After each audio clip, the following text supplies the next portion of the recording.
저와 여러분이 이제 나이가 들면 유치원도 가고 이제 초등학교부터 시작해서 교육을 받습니다.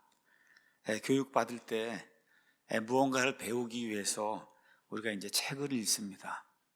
여러 가지 책을 읽어요. 그걸 책을 읽어야만 저와 여러분이 무언가를 배울 수 있기 때문에 책을 읽습니다. 그래서 그런 말이 있죠. 책 속에 길이 있다. 그렇습니다. 책 속에 길이 있어요. 인생을 사는 지혜, 인생을 사는 그런 그 길이 있어요. 책을 많이 읽어야 그래야 유익이 된다. 이런 이야기를 우리가 이제 많이 듣고 있습니다. 올해 우리는 요한계시록이라고 하는 그런 책, 성경의 66권 책 가운데 맨 마지막에 나와 있는 이 책을 공부하려고 합니다. 그러면 계시록도 책이니까 이걸 열심히 공부하면 우리가 유익을 얻을 수 있고, 또 계시록 열심히 공부하는 가운데 인생을 살아가는 지혜도 배우고 바르게 걸어갈 수 있는 그런 길도 발견할 수 있으리다. 저는 그렇게 이제 생각을 합니다. 그래서 오늘 제목은 일단 요한계시록은 어떤 책이며 어떻게 해석해야 되는가, 이런 그 제목을 가지고 요한계시록이란 그 책 자체를 제가 좀 설명을 하고, 그 다음에 이런 거 공부할 때 어떠한 유익이 있는가, 그 다음에 이제 가장 큰 이슈가 뭐냐, 이게 책이 한 권인데 이걸 어떻게 해석하느냐, 이게 제일 큰 문제가 이제 되고 있거든요. 그러니까 어떻게 해석하느냐 때문에 지금 뭐 대한민국뿐만 아니라 온 세계 모든 교회가 다 이렇게 갈라져 있는 거예요. 갈라져 있어요. 그러니까 이 성경 똑같은 성경이에요. 뭐 번역이 조금 차이가 있을 수 있고 이제 이렇지만 어쨌든 요한계시록 전체적인 구조는 다 같잖아요. 그런데 이 책을 어떻게 목사가 읽고 아니면 성도들이 어떻게 읽고 어떻게 해석하느냐에 따라서 이 책이 죽은 책이 될 수도 있고 살아있는 책이 될 수도 있고 완전히 닫혀있는 깜깜한 책이 될 수도 있고, 그냥 누가 읽어도 이렇게 쉬운 책이다 이렇게 얘기할 수 있는 그런 책도 될 수 있고, 그러니까 같은 책이라 해도 이걸 어떻게 보느냐가 가장 이제 중요하다. 그래서 그거를 여러분에게 좀 설명을 하려고 합니다. 먼저 요한계시록이 어떤 책이냐, 여러분 성경 가지고 있으니까 우리 마제스트 에디션 펴셔서 요한계시록, 한영대역이든 스타디든 작은 성경이든 여러분 가서 보시면 요한 모든 책의 첫 부분에 그 책에 대한 요약이 있습니다. 그래서 그 요약을 제가 여러분에게 잠깐 말씀을 드리겠습니다. 책의 제목은 하나님의 성도 요한의 계시록, The Revelation of Saint John the Divine, 이렇게 영어로 이렇게 돼 있고 우리말로는 그냥 요한계시록이다. 이제 그렇게 이야기하고 있어요. 예수님에 대해 요한이 이렇게 드러내서 보여주는 것. 계시라고 하는 거는 뭐 계룡산에서 계시받 이런 의미 이렇게 생각하지 마시고 드러내어 보여준다는 뜻이에요. reveal이라고 하는 그런 단어가. 자, 기록자는 요한 이렇게 돼 있고 대다수 성경학자들이 기록 시기는 AD 95년, 96년경이다. 성경에는 여러 종류의 성격의 책들이 있어요. 역사를 보여주는 책도 있고 시가서도 있고 지혜서도 있고 여러 가지가 있는데 이거는 예언을 담고 있는 그런 책입니다. 수신자는 여러분이 아시는 것처럼 소아시아, 지금의 터키라고 생각하시면 됩니다. 지금의 터키, 그 소아시아에 그 당시에 존재하던 7개 실제 교회가 있었어요. 그 실제 교회 그 성도들 뿐만 아니라 지금 교회 시대를 살고 있는 모든 성도들을 향해서 예수님께서 주시는 이와 같은 말씀이다. 이렇게 이제 생각하면 되겠습니다. 이름은 예수 그리스도에 관한 계시가 아니고 영어로 가서 보면 1절에 The Revelation of Jesus Christ, 예수 그리스도의 계시예요. 예수 그리스도께서 소유하고 계신 그와 같은 계시다. 예수 그리스도에 대한 계시가 아니고, 자, 예수님께서는 하나님에게서 이 계시를 받아서 자신의 천사에게 주었고 천사는 요한에게 그것을 이렇게 겉으로 드러내 보여주었다. 1절, 2절 이렇게 나오는데 우리가 지난번 판에는 signify라고 하는 그런 단어, 여러분 signify 하면 sign이라는 거 아시죠? S-I-G-N, 사인이 표적이잖아요. 표시, 저 사인 봐라 이렇게. 그래서 이 안에는 여러 가지 표적들과 이런 것들이 나타나면서 이 계시록을 이렇게 설명을 해줘요. 그러한 단어를 영어로는 signify라고 하는 그런 단어를 했는데 이렇게 이제 하다 보니까 사람들 이해들 못하고 이제 그래서 signify라는 단어를 조금 이번엔 풀었습니다. 그래서 겉으로 드러내 보여주는 거, 여러 가지 표적들을 통해서 그 계시를 사람들이 이해할 수 있도록 겉으로 드러내 보여주는 이와 같은 책이, 그러니까 계시록을 읽으면은 이 앞으로 일어날 일들이 겉으로 이렇게 드러나 있단 말이에요. 이렇게 드러나 있다. 여러 가지 표적들과 함께 이렇게 여러분이 이해하시면 될 것 같습니다. 주제는 하나님께서 세상을 심판자로 정하신 예수 그리스도께서 실제로 이 세상을 심판하시는 그런 내용이 이 안에 기록이 되어 있습니다. 여러분 요한복음 5장 22절 27절 가서 보시면 하나님께서 아들에게 심판을 집행할 그런 권위를 주셨다 그랬어요. 그래서 예수님께서 이 세상 모든 사람들 뿐만 아니라 마귀와 그의 천사들까지, 악한 자들까지 다 심판하는 그런 내용이 함축적으로 이 안에 이제 들어가 있습니다. 자, 그 다음에 이제 목적은 하나님의 구속 사역의 이제 최종 목적, 그 다음에 인류와 그 다음에 인류를 지금까지 괴롭히고 유혹해온 사탄 마귀와 그의 추종자들, 그의 악한 천사들, 이들의 최종 종착지, 또 구원받은 자들이 가는 최종 종착지, 최후 상태, 이런 것들이 이제 보여주는 거예요. 이거를 영어로는 에스카탈러지 그렇게 얘기합니다. 에스카탈러지 그러면 많은 분들이 종말론이다 이렇게 이야기하는데 뭐 틀린 말은 아니에요. 최후 상태를 보여주는 거예요. 믿는 자들의 최후 상태, 믿지 않는 자들의 최후 상태, 이 지구의 최후 상태, 그렇죠. 온 우주 공간의 최후 상태, 마귀와 그의 이 타락한 이 천사들의 최후 상태를 보여주는 그런 책이 이제 요한계시록이다. 이렇게 이제 생각하시면 됩니다. 요한계시록은 하나님의 백성이 원수들에 의해 핍박을 받고, 그 당시 이제 소아시아에 살고 있던 그 성도들이 마귀의 이와 같은 그 대적자들이 있거든요. 마귀를 따라서 성도들을 대적하는 이런 사람들 때문에, 또 로마의 황제 때문에, 그 당시에 도미티안이라고 하는 그런 그 황제, 아마 도미티안일 거예요. 제가 정확하게 그 이름 모르겠는데 그 당시 이 황제가 엄청난 핍박을 했어요. 그래서 성도들이 고생을 많이 했고, 이러다 보니까 또 모든 거 다 포기하고 그냥 겉으로만 믿음을 갖는 이런 미지근한 그런 성도들이 이 세상을 살아가면서 세상의 것도 추구하고, 한 다리는 세상에 두고 한 다리는 뭐 하나님께 두고 이렇게 양다리 걸치고 사는 그런 사람들이 있었어요. 이런 상황에서 고통받는 그런 그 성도들을 향해서 위로의 메시지를 주고, 또 양다리 걸치고 이렇게 살고 있는 그런 사람들에게 경고의 메시지를 줄 필요가 있어서 하나님께서 사도 요한을 통해서 예수 그리스도의 계시를 보내주셨습니다. 이 책은 또한 신구약 성경의 진리를 요약하고, 그 다음에 아직 성취가 되지 않은 그런 하나님의 말씀들이 있거든요. 이 예언들이 궁극적으로 성취가 되는 거, 이런 것들이 이제 보여주며, 이제 제가 다음 시간에 이제 설명하겠지만 창세기하고 요한계시록은 이게 짝을 이루고 있어요. 창세기에서 일어난 그런 일들, 이런 것들이 요한계시록에 와서 다시 복원이 되고, 이렇게 되면서 하나님의 온전하신 이와 같은 섭리가 성취가 되는 이런 모습들을 이제 보여주고 있습니다. 가서 보니까 요한은 자기가 본 것들과 지금 있는 것들과 이후에 있을 것들을 기록하면서, 그게 1장 19절에 나옵니다. 그 다음에 예수님의 환상, 그게 1장, 그 다음에 교회에 대한, 특히 교회 시대에 여러 종류의 그런 교회들이 나타나는데, 이런 그 당시 소아시아 교회뿐만 아니라 교회들에 대한 그 심판 2장에서 3장이 나오고, 그 다음에 교회의 휴거 이후에 이 땅에 남아있는 이스라엘과 그 다음에 이방 민족들, 교회가 휴거가 되면 이 땅에 믿지 않는 자들만 남게 돼요. 그 믿지 않는 자들 중에 일부는 유대인이고 나머지는 이방인들이에요. 이들 가운데 또 믿는 자들이 생깁니다. 근데 이 사람들은 교회가 아니라 환난기 성도다.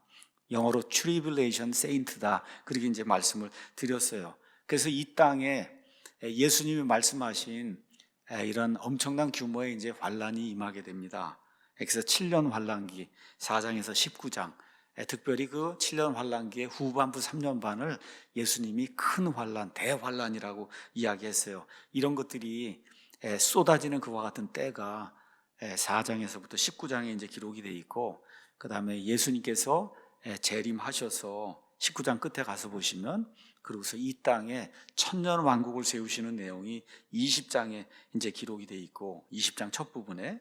그래서 하나님의 최후 승리, 사탄의 패배, 20장 후반부에 기록이 되어 있고, 그 다음에 결국 맨 끝에 가서 새 하늘과 새 땅, 그 다음에 새 예루살렘이 이제 이 땅으로 이제 내려오는 이런 게 21장에서 22장이 이제 기록이 되면서 말 그대로 이제 영원한 상태로 이제 들어가는 거예요. 다시는 이 땅에 죄가 없고 영원한 상태로 이 지구는 영원히 남습니다. 이 지구는 영원히 존재해요. 그래서 이런 것들을 이제 차례대로 이제 기록을 하고 있습니다. 그래서 요한계시록은 총 22장이고 가서 보니까 404절이에요. 404절. 뭐 제가 묻지는 않을 테니까 뭐 외우실 필요는 없습니다. 근데 22장 정도는 외우면 좋지 않겠는가 이런 생각을 하면서 일단은 오늘 저 그림을 좀 보도록 하겠습니다. 저 그림에 가서 보니까 요한계시록은 1장 19절에 있는 것처럼 내가 본 것들과 지금 있는 것들과 이후에 있을 것들을 기록을 해라. 내가 본 것들이 저기 처음에 1장에 나와 있는 거, 처음에 동그라미, 저 밑에 십자가 밑에 동그라미 보이시죠? 그 1장이 내가 본 것들, 내가 예수님 나타나시고 하니까 내가 본 것들이고, 그 다음에 지금 있는 것들이 2장하고 3장에 있는 거예요. 그게 소아시아에 있는 그런 그 7교회의 그런 상황, 이것이 교회들에 대한 예표로 이제 주어지는 내용이 나오고, 이후에 있을 것들이 4장부터 시작해서 22장까지 이제 나오게 됩니다. 이렇게 돼서 교회 시대가 끝나면서 어떻게 돼? 휴거. 예수님 공중 강림하실 때 교회가 휴거를 이제 받고, 휴거 받아요. 그리스도의 심판석에 통과해서 그리스도의 신부로서 이런 어린 양의 혼인 만찬 이런 게 하늘에서 일어나고, 땅에서는 믿지 않는 자들, 100% 믿지 않는 자들만 처음에 남게 되는 겁니다. 이 땅에는 휴거돼서 믿는 자들은 다 올라갔으니까. 그렇죠? 그래서 7년 동안 하나님의 엄청난 심판이 이 땅에 이제 이루어지게 되고, 이 가운데 믿는 자들이 이제 생겨나게 된다. 계시록 7장에 가서 보면 대환란에서 나오는 자들이 있는데 수를 셀 수 없을 정도로 많은 자들이 나온다 그랬어요. 그러니까 이 환란기 안에도 수많은 사람들이 결국은 믿게 되는구나, 이런 내용이 이제 그 안에 기록이 돼 있고, 그래서 이제 그 내용이 쭉 진행이 되면서 예수님이 이제 드디어 이 땅에 올리브산에 이제 강림을 하십니다. 그 강림하신 이후에 이 땅에 천년왕국이 이루어진다고 요한계시록 20장이 이제 이야기를 하고 있어요. 천년왕국이 이루어진다. 이게 끝난 다음에 믿지 않는 자들이 최종적으로 심판을 받고 마귀와 함께 둘째 사망에 이제 빠지는 그런 일이 생기고, 그 다음에 새 하늘과 새 땅이 오게 되고 새 예루살렘이 오게 되는 이런 구조로 1장부터 22장이 이렇게 되어 있어요. 그러니까 그냥 여러분이 누구에게 세뇌되지 않은 상태로 그냥 가서 이렇게 읽으면은, 세뇌된 상태를 읽으면 이게 안 보입니다. 제가 여러분에게 말씀드릴게요. 이게 세뇌된 상태로 읽으면 이게 안 보여요. 너무나 플레인하게 명백한데도 이게 안 보여요. 그냥 세뇌되지 않은 상태로 그냥 책을 읽는다 생각하시고 여러분 가서 책을 쭉 읽으면 그냥 이렇게 돼 있어요. 이 구조로 이렇게 돼 있어요. 이걸 여러분이 꼭 기억을 하시고, 그리고 이제 저와 함께 계시록 이제 공부를 하면 좋을 것 같습니다. 핵심 장은 예수님께서 재림하시는 거예요. 19장입니다. 19장. 핵심 절은 1장 19절에 있는 것처럼 내가 본 것들과 지금 있는 것들과 이후에 있을 것들을 기록을 해라. 핵심 단어는 이긴다라고 하는 그런 단어가 2장 7절, 교회들의 11절, 17절. 이긴다고 하니까 또 이것 때문에 고민하고 신천지 다니고 이런 분들이 이제 많이 있는데, 이기는 건 다른 거 없는 거예요. 요한일서 5장 5절에 있는 것처럼 세상을 이긴 자는 예수님께서 하나님의 아들이심을 믿는 자예요. 저와 여러분이 예수님 구원자로 영접하고 하나님의 아들로 인정을 하고 예수님을 통해서만, 그분의 십자가 보혈의 공로를 통해서만 제가 구원받을 수 있습니다 하면 영어로 오버커머가 되는 거예요. 그냥 가서 뭐 열심히 일해야지 그렇게 되는 거 아닙니다, 여러분. 하나님의 은혜로 구원받은 그런 사람을 성경은 오버커머, 이기는 자라고 그렇게 이야기하는 거예요. 그럼 제 말이 아니라 요한일서 5장 5절에 나와 있는 그런 말씀입니다. 그러니까 내가 은혜로 구원받은데 거기다 내가 뭔가를 더해가지고 더 크게 뭘 해야 되겠다, 그래야 이기는 자가 아닌가. 다 이기는 자 가지고 지금 구원을 잃는다 그러고 그거 못하면 그러고 다 얘기하는 게 다 이기는 자 갖고 얘기하는데 성경은 그렇게 이야기하지 않습니다. 예수님이 나의 유일한 구원자십니다 하고 믿으시면 저와 여러분이 이미 이기는 자가 된 겁니다. 그런데 교회에 이렇게 이제 이기는 자가 다 됐는데도 말을 안 듣는 사람이 많으니까 핵심 문구로 예수님께서 귀 있는 자는 좀 들으라고 여러 차례 말씀하세요. 귀가 있는 자는 들으라고 이제 여러 차례 이야기한다. 요 정도가 이제 요한계시록에 대한 요약이 되겠고, 자 그러면 요한계시록을 이제 책이니까 책을 이렇게 공부하고 배우면은 유익이 있고 가치가 있다 그랬잖아요. 몇 가지만 이야기하겠습니다. 거기 가서 보니까 3절에 이 대언의 말씀들을 읽는 자와 그 안에 기록된 그것들을 지키는 자들은 복이 있다. 특별한 복이 임한다. 근데 여기 1장에만 있는 게 아니라 22장 맨 끝에 7절에도 가서 보면 여기 있는 그 말씀들을 지키는 자는 복이 있다. 그렇게 이제 말씀하세요. 그러니까 이 책을 읽고 지키는 자가 복이 있다고 하는 그런 걸 기록해 놓은 책은 요한계시록밖에 없어요. 여기 성경 전체에서. 그러니까 저와 여러분이 자주 읽고 여기 있는 것들을 지키려고 이렇게 노력하는 그런 사람이 되면은 하나님의 복이 자동으로 임하는 그런 책이다. 그 다음에 두 번째 유익은 뭐냐? 미래에 대한 하나님의 계획을 알 수가 있어요. 우리 사람이 가장 궁금해하는 게 뭐예요? 미래에 대한 예측이잖아요. 앞으로 어떻게 될 것인가? 그렇죠? 이게 이렇게 궁금해서 점쟁이도 찾아가고 다 그렇게 하는 거 아닙니까? 그런데 하나님께서 인류를 향해서 우주 전체를 향해서 가지고 계신, 심지어 사탄 마귀와 그의 천사들을 향해서 가지고 계신, 믿는 자들 믿지 않는 모든 자들에 대해서 가지고 계신 미래의 계획이 뭔가 여기 아주 100% 아주 명확하게 이 안에 이제 나와 있어요. 그래서 끝을 알게 되는 거예요. 저와 여러분이. 저와 여러분이 끝을 알면 행복하고 평안한 거예요. 끝을 모르니까 불안한 거거든요. 끝을 모르니까. 세 번째, 성경의 예언에 대해 가장 명료하게, 여러분 구약 성경 다니엘서 이런 데는 봉인을 하라고 그랬어요. 봉인. 그 봉인이 열린 책이 요한계시록이에요. 그러니까 성경에 나와 있는 수백 가지 그런 모든 예언이 절정을 이루면서, 그래서 우리 눈앞에서 성취가 되는 걸 보여주는 그런 책이니까 어느 면에서 영어로 얘기해 아주 익사이팅한 책이에요. 흥분이 되는 그런 책이다. 그렇게 여러분과 제가 이해를 하면 좋을 것 같습니다. 또 성경의 처음과 나중, 창세기와 그 다음에 계시록, 인간의 타락과 함께 인간의 회복과 그 다음에 마귀의 타락, 마귀의 최종 종착지 등등 여러 가지 모든 것들을 우리가 이제 다음 시간에 제가 좀 자세하게 이제 설명할 겁니다. 그래서 창세기와 요한계시록 시작과 끝을 알면은 그럼 다 아는 거 아닙니까? 이런 것들 우리가 이제 알 수 있는 거죠. 그 다음에 결국은 요한계시록은 성경의 마지막 책이에요. 그러니까 성경에 결론이 들어있는 책이다. 여러분 결론은 맨 뒤에 있는 거잖아요. 항상. 그렇죠? 성경 전체의 요약과 결론을 알 수 있고, 구약 성경 39권 가운데 26권이 이 요한계시록에서 인용이 되고 있어요. 그래서 성경 전체를 요약하는 그런 그 책이다. 맨 끝에 가서 보니까 뭐라고 기록이 되어 있냐, 이렇게 되어 있잖아요. 이것들을 증언하시는 분께서 이르시되 내가 반드시 속히 가리라 하시는도다. 그러니까 우리 성도들이 아멘, 주 예수님이여 과연 그와 같이 오시옵소서. 맨 끝에 우리 주 예수 그리스도의 은혜가 너희 모두와 함께 있기를 원하노라. 아멘. 얼마나 멋있어요, 이 끝이. 그렇죠? 이래서 성경 전체를 요약하는 아름다운 책입니다. 자, 그러면 요한계시록은 어떤 책이냐? 어떤 책이냐? 연구의 가치에 대해서 얘기했는데, 성경 66권 책 가운데 사람들이 읽기를 가장 두려워하고 또 많은 사람들이 미워하고 그 다음에 오해하는 그런 책이 요한계시록이에요. 심지어 마르틴 루터 같은 경우도 이거 도대체 이걸 어떻게 이해하라고 이거를 정경으로 주셨지? 이렇게 의문을 품을 정도로 이해가 안 되던 그런 책이에요.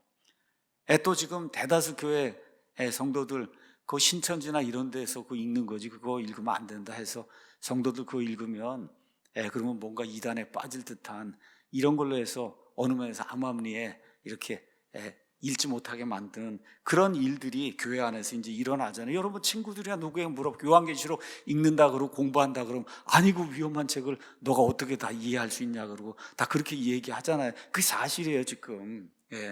그래서 이 책 때문에 많은 이단들이 생겨났습니다. 안식교 같은 경우도 다니엘서, 계시록 이런 거 잘못 이해하다가 그래서 안식교라고 하는 이렇게 태어난 거고, 특별히 우리 대한민국에는 신천지가 뭐예요? 새 하늘과 새 땅을 한자로 표현한 게 신천지예요. 이 계시록에 나오는 맨 끝에 새 하늘과 새 땅을 한자로 표현하는 그 신천지가 여기 과천에 임한다고 그렇게 하잖아요.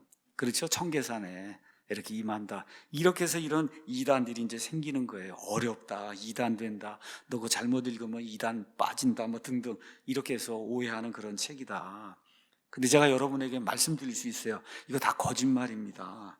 정신을 차리고 그냥 있는 그대로 제대로 읽으면 성경의 책 가운데 어느 면에서 가장 평이한 그런 책 중에 하나다. 평이한 그런 책 중에 하나예요. 그러니까 이해하기 어려운 책이 아니라 어떤 분이 이렇게 표현했어요. 믿기가 어려운 책이다. 여러분 이해하시죠? 이해하기 어려운 책이 아니라 설마 이게 이렇게 될까? 이게 믿기가 어려운 그런 책이다. 그렇게 이해하시면 될 것 같습니다. 두 번째는 말씀드린 대로 신학교를 가게 되면 조직신학을 해서 여러 가지를 배워요. 성경론, 하나님론, 예수 그리스도론 이런 것 중에 맨 마지막에 나오는 게 종말론이에요. 그 에스카탈로지.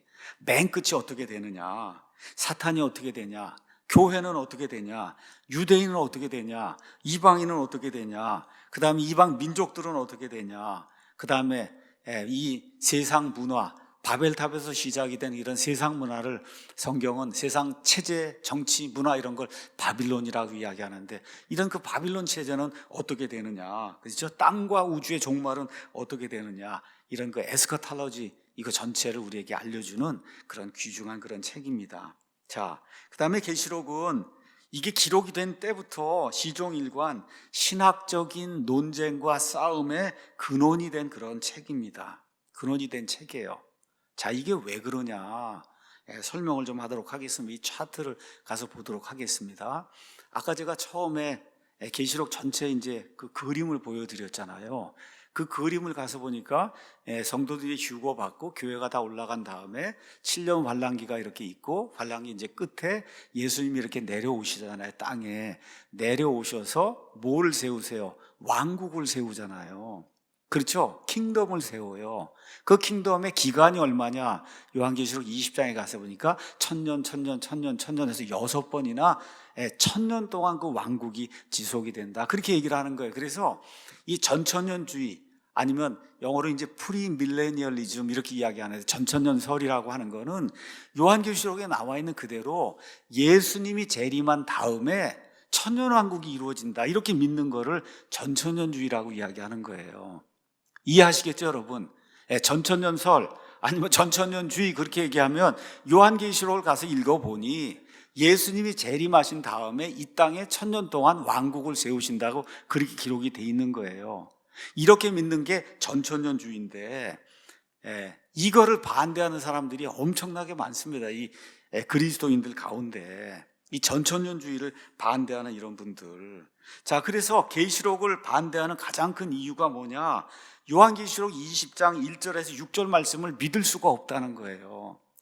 20장 1절에서 6절 말씀 뭐예요? 사탄이 1000년 동안 갇혀서 아무 활동을 하지 못하고 말 그대로 이 땅에 평화의 유토피아 1000년이 이 땅에서 이루어지면서, 그렇죠? 예수님이 철권 통치, 물리적으로 왕국을 세우시고 예수님이 철권 통치를 하면 온 세상을 다스리는 왕이 된다는 그런 말씀이 요한계시록 20장에 있는 거예요. 물리적인 왕국이 세워진다는, 어디에, 수도가 어디예요? 저 예루살렘에, 저 이스라엘 땅에 세워진다는 거예요. 이스라엘이 온 세상 모든 국가들의 중심 국가가 되는 그런 일들이 실제로 이루어진다.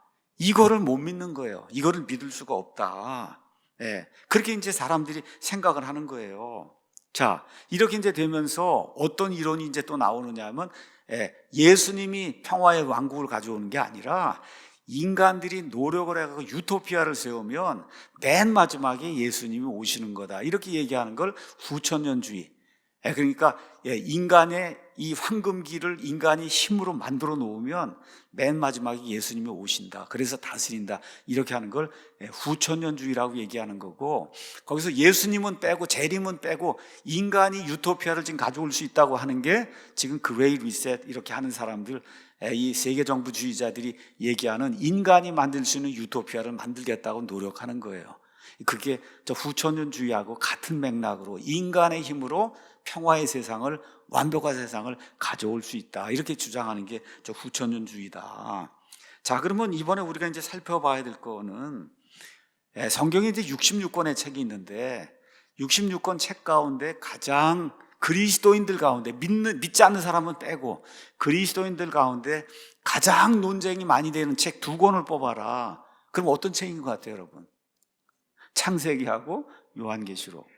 그렇죠? 창세기도 그 6천년 이런 그 지구의 창조 그런 거 이야기하는데 뭐 수십억 년 됐다 그러고 지금 다들 그러고 있잖아요. 그거 신화라 그러고 설화라 그러고 창세기 12장에 아브라함 부를 때부터 거기서부터만 믿으면 된다 그러고 이렇게 이야기하는 사람이 수두룩하게 깔려 있어요. 이거 믿는 사람들 가운데. 근데 창세기보다 더 논쟁이 많은 책이 요한계시록이에요. 요한계시록. 오늘 그거를 이제 여러분에게 좀 설명을 하도록 하겠습니다. 이 세상의 인구가 한 70억, 80억 이제 되는데 내가 그리스도를 믿습니다, 이렇게 이제 주장하는 그러한 그 어떠한 그 체제, 이거를 영어로는 크리스텐덤 그래요. 여러분 킹덤 아시죠? 킹이 다스리는 이런 체제를 킹덤, 왕국이라고 얘기하는데 그리스도를 고백을 하면 그런 사람들이 모여있는 이런 거를 영어로는 크리스텐덤 그렇게 이야기해요. 그러니까 이 안에는 가톨릭도 들어있고 뭐 몰몬교도 들어있고, 그렇죠, 안식교도 들어있고 프로테스탄트도 들어있고, 우리가 이야기하는 바이블 빌리, 성경대로 믿는 이런 바이블 베프티스트도 들어있고, 다 그리스도, 뭐 심지어 통일교도 크리스텐덤 안에 들어있는 거야. 다 예수 그리스도 이렇게 운운하니까 신천지도 그 안에 들어있고, 이게 크리스텐덤이에요. 그리스도를 하여튼 뭐 말이든 뭐로 이렇게 시인하는 이러한 사람들. 근데 오늘은 그냥 특별히 그 안에 2개의 그룹만 여러분에게 이제 말씀을 드리겠습니다. 가톨릭이라고 하는 그런 그룹이 있고, 그 다음에 프로테스탄트 플러스 침례교. 제가 이제 침례교라고 이야기하는 건 바이블 빌리빙 하는, 대다수 침례교인들이 바이블 빌리빙을 하기 때문에 이렇게 따로 구분했고, 침례교회는 이렇게 프로테스탄트들처럼 카톨릭 교회에서 안거하고 나온 사람들이 아니기 때문에 원칙적으로 그룹이 좀 다른 겁니다. 이게 프로테스탄트하고 침례교가. 일단 여러분에게 이렇게 말씀을 드리고, 자, 이런 가운데 카톨릭은 이야기할 필요가 없잖아요. 우리의 그 논쟁에 논의의 대상이 안 돼요. 왜 그래요? 행위 구원을 가르치잖아요. 마리아 숭배를 가르치고 연옥이 있다 그러고, 사제, 제사장 통해서 하나님께 나아갈 수 있다, 고백성사를 하고 등등 행위 구원, 아니면 행위 플러스 믿음, 이 구원을 가르치기 때문에 성경적으로 이야기하면 이단적인 그런 교리를 가르친단 말이죠. 그러니까 이것도 예외로 이제 하고, 그러면 이제 남는 게 프로테스탄트하고 침례교, 바이블 빌리빙하는 침례교에만 이제 남습니다. 뭐 침례교, 프로테스탄트 이 안에 뭐 세례, 침례 뭐 이런 것들 다 다른 것이 많이 있어도 칼빈주의다, 어디는 뭐 알미니언주의다, 뭐 다양해요. 근데 프로테스탄트하고 침례교의 특징이 있어요. 단 하나의 특징, 천주교하고 구분이 되는 그 특징, 그것은 오직 하나님의 은혜로, 그렇죠? 예수 그리스도를 믿음으로 구원받는다. 행위는 0%다. 맞습니까, 여러분? 여기에 있어서는 동의가 되는 거잖아요. 맞죠? 오직 성경 말씀으로 하나님의 은혜로 예수 그리스도를 믿는 그 믿음, 예수 그리스도의 십자가 그 대속의 사역을 믿는 그 믿음 100%, 행위는 0%. 그렇죠? 이걸 다 구원받는다. 이렇게 된 사람들을, 그거를 영어로는 크리스티애니티, 기독교라고 얘기하는 거예요. 이해하시겠죠? 그걸 크리스티애니티, 크리스텐덤이 아니라 크리스티애니티, 이제 그렇게 이야기하는 거예요. 자, 그런데 이 크리스티애니티 안에도 요한계시록을 두고 말 그대로 피 튀기는 전쟁을 하고 지금까지도 요한계시록을 두고 이걸 어떻게 해석하느냐. 자, 왜 이런 문제가 생기느냐.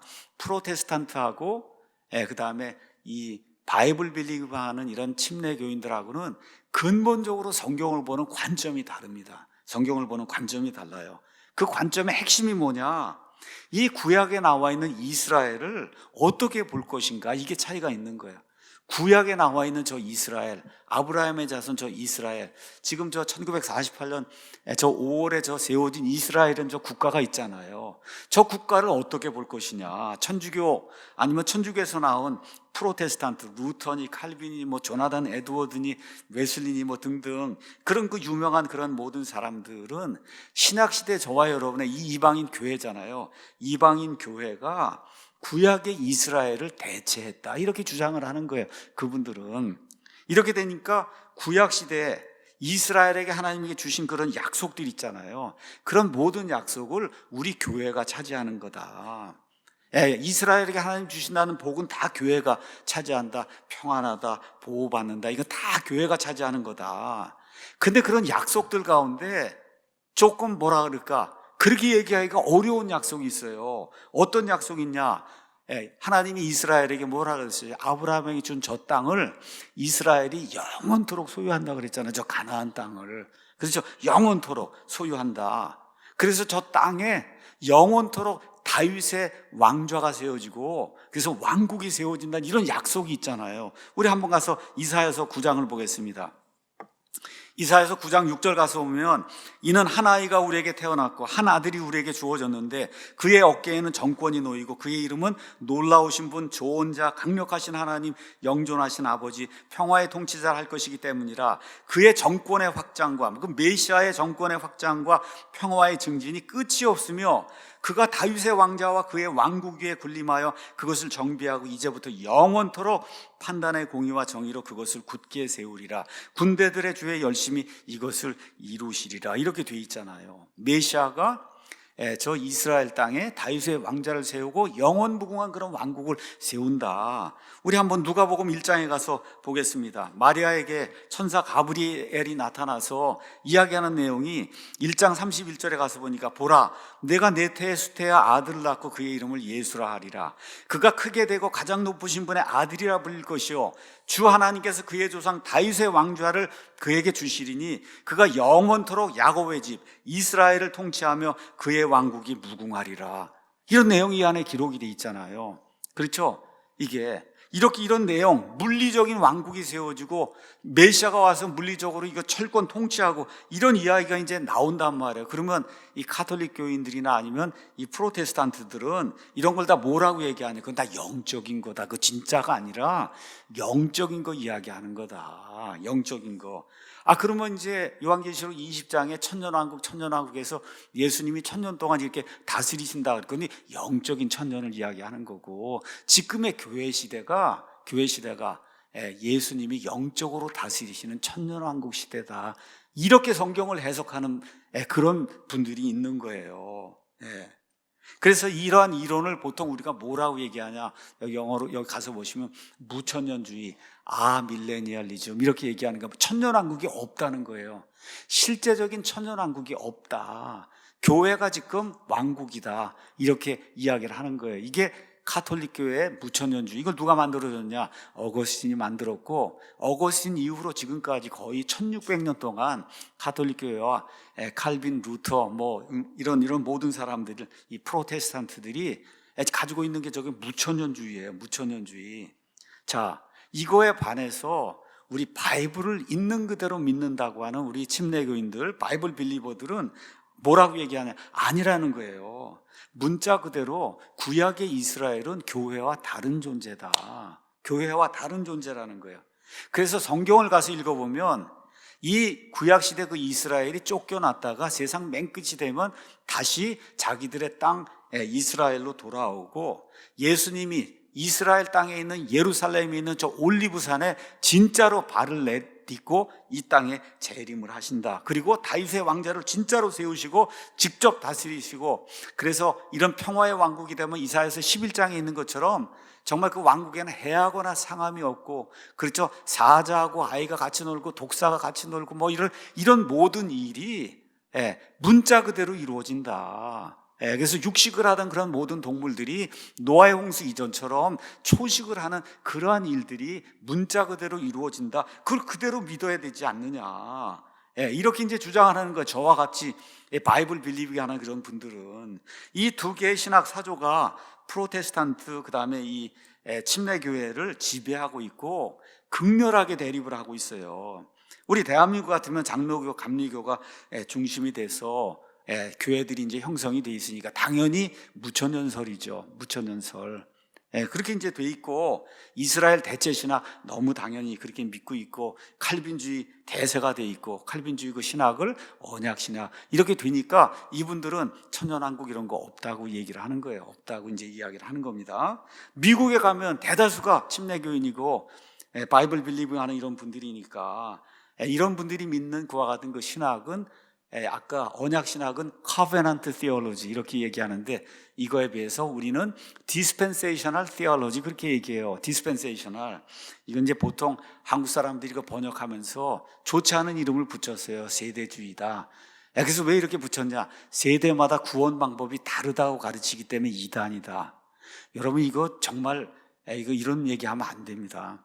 디스펜세이셔널리즘 하는 사람들 가운데 세대마다 구원의 방법이 다르다고 가르치는 사람 거의 없습니다. 구원은 구약이든 신약이든 오직 예수 그리스도, 믿음. 그렇죠. 신약 시대는 특별히 이렇게 구체적으로 예수 그리스도, 구약 시대는 하나님의 말씀을 믿는 그 믿음. 그래서 히브리서 11장에 있는 믿음으로 되어 있는 거지, 절대 시대에 따라 세대에 따라 구원받는 방법이 다르다고 하는, 그건 이단입니다, 여러분. 그래서 그런 걸 가르치지 않아요. 근데 어쨌든 그거를 이 세대주의라고 해서 그렇게 이렇게 폄하하는 이와 같은 그 용어를 이제 만들었거든요. 미국에서 가장 유명하다고 하는 신학교, 미국의 댈러스 신학교, 그렇죠. 제일 유명한 신학교예요. 그 다음에 밥 존스 대학, 그 다음에 남침내 교회에서 운영하는 거기 신학대학, 또 가장 큰 것 중에 하나가 무디, 그 다음에 미국에서 이런 그 침례교 가운데 가장 큰 학교가 어디냐? 펜사콜라 크리스찬 칼리지가 제일 커요. 특별히 독립침례교회에서 가장 커요. 이런데 또 이 세속 학교처럼 아주 유명한 그런 그 학교가 있어요. 그 학교가 리버티 대학. 리버티 대학 여러분 들어보셨을 거예요. 이런 모든 대학이 다 디스펜세이셔널리즘, 특징은 뭐예요? 성경 있는 그대로 믿어야 된다. 이스라엘은 이스라엘이고 교회는 교회지, 교회가 이스라엘 대체했다. 이건 미국에서는 거의 통하지 않습니다. 미국의 장로교는 몇 프로 안 되거든요. 그러니까 그분들 빼고 나머지는 다 이렇게 거의 믿는다고 보시면 되는 거예요. 그러니까 한국이나 미국 모두 양측이 서로의 입장을 주장하면서 지금까지도 극렬하게 대립을 하고 있어요. 한국에서는 세대주의는 이단이다, 이제 그렇게 얘기하고, 제가 다니는 이런 펜사콜라 이런 데는 칼빈주의를 학교로 끌고 들어오면 뭐 예를 들어 퇴학이다, 뭐 이런 방식으로 이렇게 이제 강력하게 이렇게 서로가 이렇게 견제를 하고 있습니다. 근데 사실 이 게임은 이미 끝난 게임이에요. 왜 그러냐? 1948년 5월에 이스라엘이 돌아와서 국가를 세웠잖아요. 맞습니까, 여러분? 그 다음 1967년에 예루살렘 탈환, 구도시 다 탈환해서 성전을 지을 수 있는 성전터를 이제 확보를 했잖아요. 그렇죠? 이게 이제 되면서 지금 뭐 하고 있어요?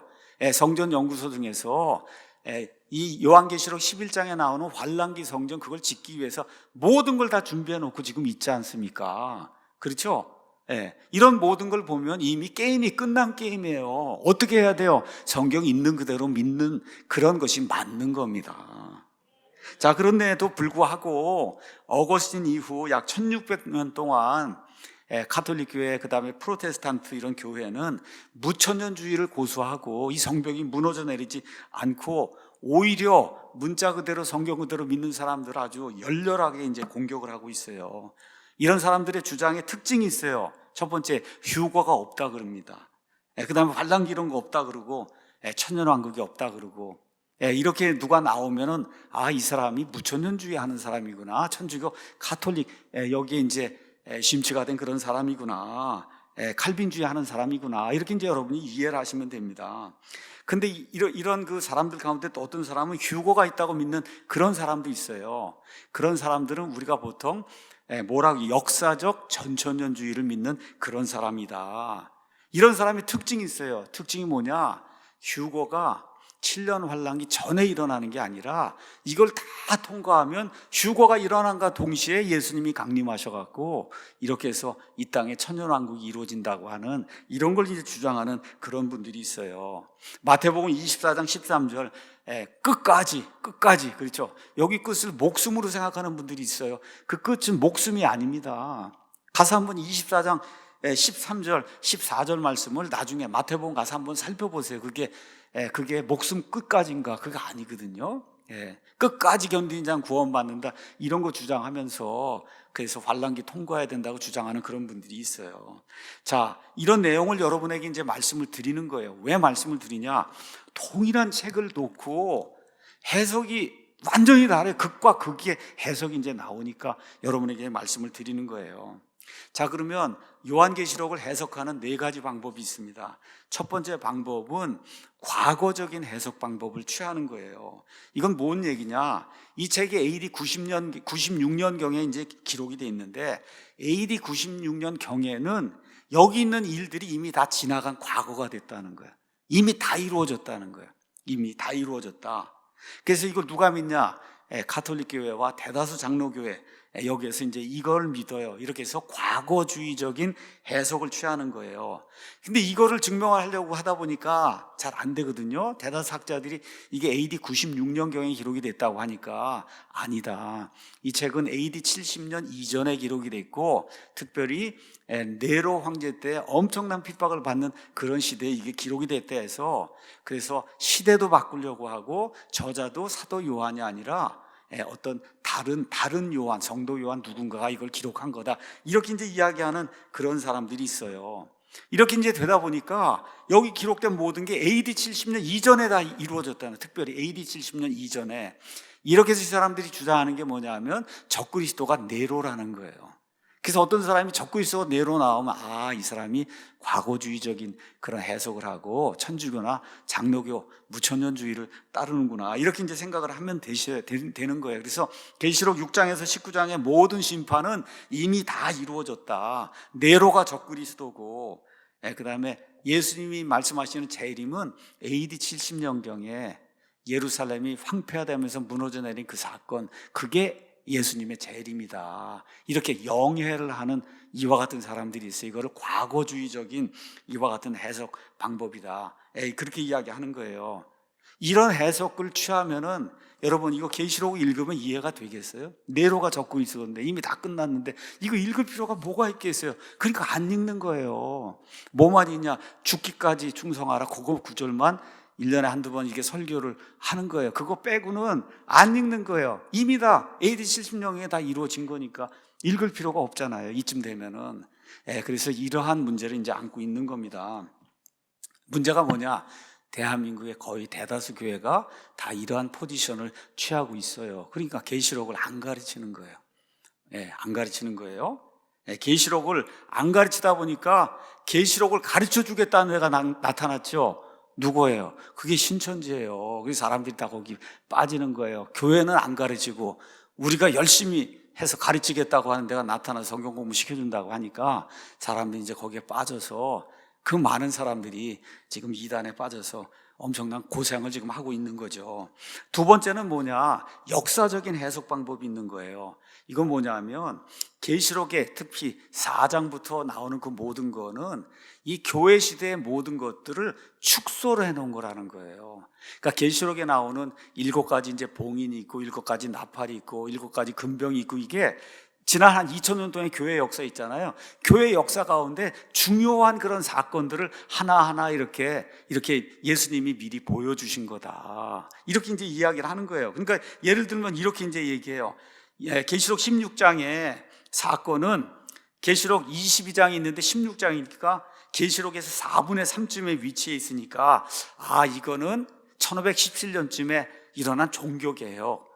여러분 아시죠? 2000년에 4분의 3쯤 되니까 1500년 정도 되잖아. 이때 종교개혁 시대 이렇게 이제 되니까 이런 모든 거 하면은 종말이 1987년쯤이 되지 않겠냐. 뭐 이렇게 이제 주장을 하는 겁니다. 이런 해석법은 계시록을 마치 계산자처럼 인류 역사의 이제 시간표, 이정표처럼 이렇게 취급해서 계시록에 나오는 사건들을 자기 마음대로 어떤 특정한 인물이나 사건에다 이제 가져다가 적용을 시키는 거예요. 그러니까 이제 어떤 일이 생기지, 예를 들어 5째 봉인이 해갖고 많은 순교자들이 생긴다. 이거는 AD 300년경에 디오클레티안 황제 때 그 핍박을 이야기하는 거다. 예를 들어 여러분 이해하시겠죠? 그 다음에 5번째 나팔에 메뚜기 심판이 나오니까 이거는 메뚜기처럼 온 세상을 지배한 마호메트, 무함마드의 그 이슬람 군대 그 침략 사건, 이거를 이야기하는 건데, 이런 방식으로 이런 지난 교회사에 나와 있는 이 교회 역사뿐만 아니라 세상 역사에 나와 있는 여러 가지 중요한 사건들이 첫째 봉이, 둘째 봉이, 이런 방식으로 이게 다 꽤 맞추려고 하는 이런 거를 역사적 해석 방법, 이건 들을 필요도 없는 건데 어쨌든 여기에 빠지는 사람들도 있습니다. 세 번째는 영적인 해석 방법이에요. 계시록에 기록된 것들은 실제적인 게 아니다. 다 상징이나 은유로 받아들여야지, 이거 천년, 그거를 진짜 천년으로 받아들이면 어떡하냐는 거예요. 그 영원한 기간인데. 이해하시겠죠, 여러분? 이렇게 이제 주장하는 거예요. 이렇게 하니까 무천년주의, 천주교 프로테스탄트의 많은 사람들이 이제 이렇게 이야기하는 거예요. 마지막은 뭐냐? 계시록 4장부터 그 이후에 있는 거는 아직 이 온 땅에서 한 번도 이루어진 적이 없다. 그래서 어떻게 해석해야 돼요? 앞으로 일어날 것으로 보고 해석을 해야 된다. 이거를 미래적 해석 방법이다. 그렇게 이야기하는 거예요.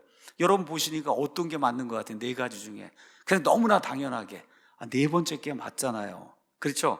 여러분 인류 역사 2000년, 지난 2000년 동안에 계시록 11장에 나오는 환란기 성전, 두 증인, 그다음 13장에 적그리스도가 나타나서 사거나 파는 거를 다 통제하고 짐승의 표가 나타나고, 그렇죠? 17장, 18장에 바빌론이 멸망을 하고 19장에 예수님이 올리브산에 재림하고, 이런 게 이루어진 적이 있어요, 없어요?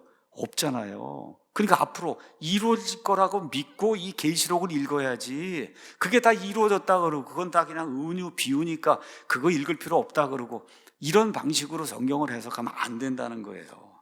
자, 마지막으로 이제 계시록 연구를 하면서 저와 여러분이 주의할 점 말씀드리겠습니다. 특별한 일이 없는 한 있는 그대로 읽으셔야 돼요. 있는 그대로. 이 안에 이해하기 어려운 어떤 상징이나 뭐가 나오면 하나님께서 그 위나 밑에서 이건 뭘 얘기한다고 가르쳐 주신다.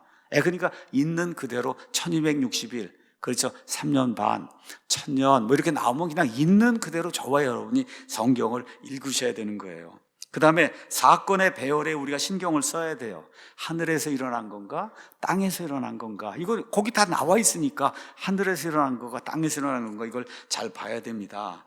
특별히 이제 4장에서 19장은 7년 환란기를 이야기하는데, 많은 분들이 4장에서 19장이 연속적으로 쭉 해서 한 번에 이렇게 쭉 끝나는 걸 이렇게 생각을 하는데, 성경 가서 읽어보면 그렇게 되어 있질 않아요.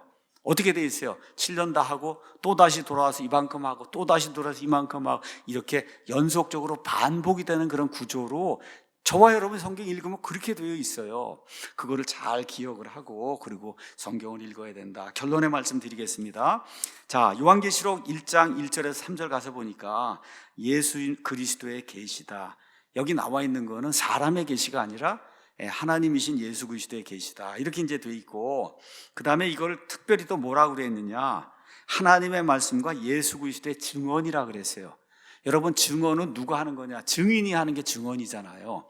그렇죠? 그리고 여기 나와 있는 거를 증언해 주신 분은 누구예요? 예수님이라는 거예요.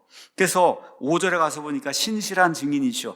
예수님을 신실한 증인, 거짓말을 하지 않는 그런 증인, 여기 있는 게 그대로 이루어질 것을 말씀하신 그런 증인이 입으로 낸 말이 증언이잖아요. 그렇죠? 이걸 저와 여러분이 기억을 하고, 그래서 특별히 말세를 사는 우리에게 가장 적합하고 중요한 그러한 그 예수님의 증언을 담고 있는 이런 말씀이다. 3절을 읽겠습니다. 이 대언의 말씀들을 읽는 자와 듣고 그 안에 기록된 그것들을 지키는 자들은 복이 있나니. 왜 그래요? 예수님이 직접 증언하신 말씀이니까, 하나님의 말씀이니까. 이는 때가 가깝기 때문이다. 그래서 마지막 때가 되었을 때 특별히 효과를 발휘하고 우리 저와 여러분에게 복을 주는 그런 말씀이 요한계시록이다. 자, 그러면 마지막 때에 어떤 일이 생긴다는 거예요? 휴고가 있어요. 천년왕국이 있어요. 그렇죠? 새하늘과 새 땅이 있어요. 저와 여러분이 궁극적으로 바라는 게 뭐예요? 새하늘과 새 땅, 새 예루살렘에 예수님 부활하신 몸으로, 그렇죠? 영원 무궁토록 살면서 통치하는 걸, 그걸 저와 여러분이 원하는 거잖아요. 맞습니까? 여기 가서 보니까 6절에 우리 하나님 곧 자신의 아버지를 위해 우리를 왕과 제사장으로 삼으셨어요. 예수님이 왕으로 삼아주시고 제사장으로 삼아주셔서 영원 무궁토록 저와 여러분이 이와 같은 일을 감당하는 그런 존재가 될 거예요. 여러분 이거 기대하십니까? 기대하면은 그러면 그 옆에 있는 베드로전서, 베드로후서 말씀을 좀 늘 기억을 해야 됩니다. 베드로후서 가서 잠깐 읽고 마치겠습니다. 3장 12절에서 14절. 하나님의 날이 오는 것을 기다리고 서두르라. 그날에 하늘들이 불이부터 해체되고 원소들도 뜨거운 열에 녹아서 이렇게 돼서 이 땅이 정화가 되면서 새하늘과 새 땅이 이제 오게 된단 말이에요. 그럼에도 불구하고 우리는 그분의 약속에 따라 의가 거하는 새 하늘들과 새 땅을 기다리니더라. 맞습니까 여러분? 여기까지만 읽으시면 안 되고 가장 중요한 게 그 다음 절에 나와 있으니까 같이 한번 읽어보겠습니다. 그러므로 사랑하는 자들아 너희가 그러한 것들을 기다리라니 너희가 점도 없고 흠도 없이 화평 중에 그분께 발견되도록 힘써라. 여러분 재림 뭐 하면서 그냥 불안에 떨면 안 된다는 거예요. 화평 중에, 그렇죠? 휴거 됩니다 여러분. 예수님 안에 있으면. 그렇죠? 맨날 휴거 하고 다니면서 불안해하는 사람 보면 뭔가 잘못된 사람이에요. 마음 푹 놓으셔도 돼요 여러분. 화평 중에. 그 다음에 또 뭐가 있어요? 점도 없고 흠도 없이 거룩한 그런 삶을 살면서 예수님 강림할 때 그런 모습으로 발견되도록 노력을 해야 된다는 거예요. 그러니까 점점 더 성화되는 그런 삶을 살아야지. 요한계시록 공부하고 그러는데 그냥 완전히 나 다 끝났다 그러고 딴 방향으로 나가면 그 잘못된 거예요. 그러니까 계시록을 공부하고 재림을 사모하고 휴거를 사모하고 그러면 정상적인 생활, 정상적인 가정생활, 아시겠죠? 정상적인 사회생활, 정상적인 부부생활, 그 다음에 하나님 앞에서 정상적으로 거룩하고 흠이 없는 그런 삶을 살기 위해서 노력하는, 성화하는 그런 삶을 사는 그런 사람이 돼야 계시록 공부하는 이 모든 것이 저와 여러분에게 커다란 유익이 될 겁니다. 여기까지 하고 마치겠습니다.